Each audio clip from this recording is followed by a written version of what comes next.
Hello everyone, welcome to another video about Revolut. Now in this video, I will just show you, is Revolut Premium still worth it in 2023? Now, as you can see, we can see on the screen right now the answer. Yes, Revolut Premium is worth getting if you travel regularly and plan to use Revolut as your everyday card. The savings alone on the international transaction fees make it worth getting. Now, as you can see, Revolut Premium gets you a whole bunch of benefits. You'll get unlimited foreign exchange transfers, high ATM withdrawal limits, and a ton of extra travel features.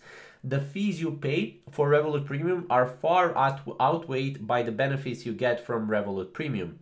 As you can see, here's also how much is a Revolut Premium a month, right? You can see, United States, United Kingdom, Europe, Australia, Singapore, Japan, right?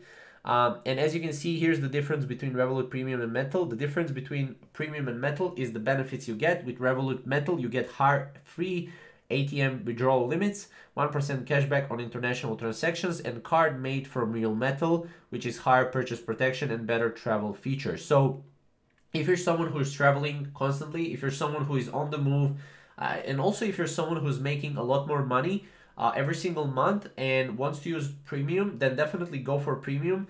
I would not definitely go for Premium if I'm not at least traveling, right? So that's pretty much what my kind of thoughts on this is. And yeah, if you have any questions, obviously comment down below, and we'll see you in the next Revolut tutorial video. Thank you guys for watching.